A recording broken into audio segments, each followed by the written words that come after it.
Argentina टैंगलजीज मांस और football का देश है, पर इसमें कुछ और भी अद्भुत बातें हैं। 2011 में एक ब्राजीलियाई मछुआरे को तट पर एक छोटा पेंगुइन मिला। वो तेल से सना था और लगभग मर रहा था। उस वृद्ध ने उसे धोया, देखभाल की और उसका नाम डिंडिम रखा। फिर उसे वापस समुद्र में छोड़ दिया। पर कुछ महीनों बाद पेंगुइन लौट आया। तब से हर साल ये पक्षी अर्जेंटीना के ठंडे पानी से आता है। वो 8000 किलोमीटर से अधिक तैरकर अपने उद्धारकर्ता से मिलता है। पेंगुइन दादाजी के साथ 8 महीने बिताता है, फिर वो दोबारा दक्षिण की ओर तैरकर चला जाता है। वैज्ञानिक पुष्टि करते हैं कि ये व्यवहार अद्वितीय है। ये पक्षी इंसान को अपना परिवार मानता है। उनकी मुलाकातों के वीडियो ने लाखों लोगों को भावुक किया है। अर्जेंटीना में फुटबॉल एक धर्म जैसा है। डिएगो माराडोना के प्रशंसकों ने इसे पूरा कर दिया। उन्होंने माराडोना का एक सच्चा चर्च बनाया। इसके अपने नियम, प्रार्थना और डिएगो के जन्म से एक कैलेंडर है। 30 अक्टूबर को चर्च क्रिसमस मनाता है। ये फुटबॉलर का जन्मदिन है। भक्त टीम की टी शर्ट पहनकर इकट्ठा होते हैं। वे बच्चों का नाम डिएगो रखते हैं। ये सब दोस्तों के एक समूह के मजाक के रूप में शुरू हुआ, लेकिन अब चर्च के 1 लाख से अधिक अनुयायी हैं। विदेशियों के लिए ये अजीब लगता है, पर अर्जेंटीना में उस महान फुटबॉलर का सच में अपना चर्च है। अर्जेंटीना डिफॉल्ट का बादशाह है। इसने अपने इतिहास में 9 बार दिवालियापन घोषित किया। 2000 के दशक में देश ने एक बड़ी आपदा झेली। महंगाई, 1 हफ्ते में तनख्वाह निगल जाती थी। बैंकों ने जमा फ्रीज कर दिए। लोगों ने सब कुछ खो दिया। मुद्रा का मूल्य कुछ ही दिनों में गिर गया। हर संकट ने लाखों अर्जेंटीनियों को डॉलर खरीदने पर मजबूर किया। उन्हें नए सिरे से जीवन शुरू करना पड़ा। हैरानी की बात है कि इतने प्राकृतिक धन के बावजूद देश बार बार कर्ज के जाल में फंस जाता है। निवेशकों के मजाक में अर्जेंटीना शब्द अब शाश्वत संकट का पर्याय बन गया है। दिसंबर 2001 में अर्जेंटीना में एक अविश्वसनीय नाटक हुआ। 2 हफ्तों में 5 लोगों ने राष्ट्रपति पद संभाला।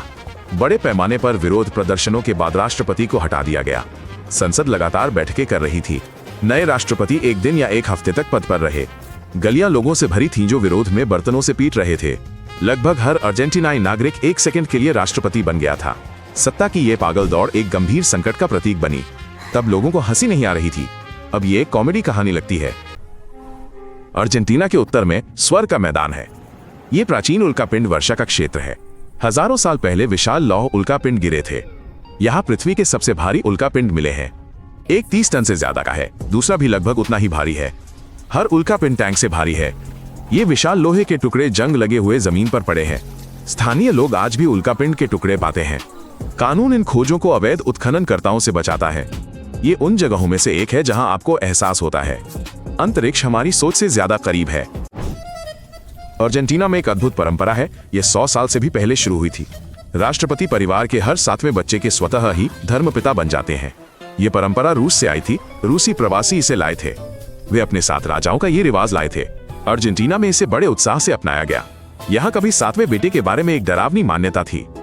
डर की इस श्रृंखला को तोड़ने के लिए अधिकारियों ने पुराने अंधविश्वास को एक अच्छी परंपरा में बदला। अब परिवार को राष्ट्रपति भवन से पत्र मिलता है और बच्चे को एक सम्मानित धर्मपिता मिलते हैं। 1 दिसंबर 2005 को अर्जेंटीना की राजधानी के निवासियों ने कुछ अविश्वसनीय देखा। शहर के प्रतीक ब्यूनस आयर्स के विशाल ओबेलिस्क पर एक विशाल गुलाबी कंडोम पहनाया गया था। ये विश्व एड्स दिवस के लिए एक साहसिक अभियान था। इसकी तस्वीरें कुछ ही घंटों में दुनिया भर में फैल गईं। अधिकारियों ने एक महत्वपूर्ण विषय पर ध्यान खींचने के लिए सबसे प्रसिद्ध स्मारक चुना। इस अभियान ने तीखी बहस छेड़ दी, लेकिन इसने लाखों लोगों को समस्या पर बात करने के लिए मजबूर किया। ये मामला पाठ्य पुस्तकों में दर्ज हुआ। ये एक उदाहरण है कि कैसे एक सरल छवि एजेंडा बदल देती है। अर्जेंटीना के सर्जन रेने फवालोरो ने 60 के दशक के आखिर में विश्व चिकित्सा बदल दी। उन्होंने वो पहली सर्जरी की जो आज लाखों जानें बचाती है। इसमें उन्होंने पैर की नस से अवरुद्ध हृदय धमनी के लिए रक्त का मार्ग बनाया। इसे बाईपास कहा गया, जो कार्डियोलॉजी में क्रांति थी। पहले दिल का दौरा पड़ने के बाद लोग अक्सर मर जाते थे। अब उन्हें जीने का नया अवसर मिला।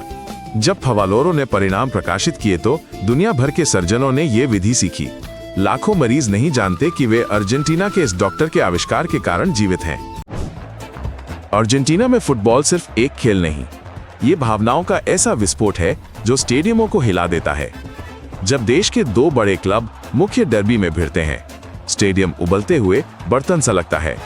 हजारों प्रशंसक कूदते हिंगाते हैं और ढोल बजाते हैं। वे मैदान पर कॉन्फेटी भी बरसाते हैं। प्रसिद्ध बॉम्बोनेरा मैचों के दौरान इतनी तेज कंपन करती है कि कंक्रीट की दर्शक दीर्घाएं प्रशंसकों के पैरों तले कांपती हैं। 90 मिनट तक लोग शांत नहीं होते। नारे एक दूसरे की जगह लेते हैं। कोई रोता है तो कोई हंसता है। अनुभवी यात्री भी कहते हैं कि ऐसा जोश उन्होंने दुनिया में कहीं नहीं देखा। अर्जेंटीना का आसमान विश्व रिकॉर्ड बनाता है। 2019 में यहाँ एक बिजली चमकी थी। वो लगभग 17 सेकंड तक लगातार चमकती रही। ये इतिहास की सबसे लंबी दर्ज की गई चमक है।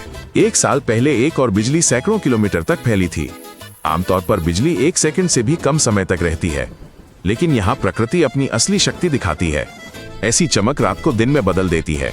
तूफानों के शिकारी इन आकाशीय दिग्गजों के दुर्लभ शॉट्स के लिए यहाँ आते हैं। ऐसी है अर्जेंटीना -1 देश, जहाँ बिजली भी सभी रिकॉर्ड तोड़ती है। अगर आपने कुछ नया सीखा तो लाइक करें और सब्सक्राइब करें। अलविदा।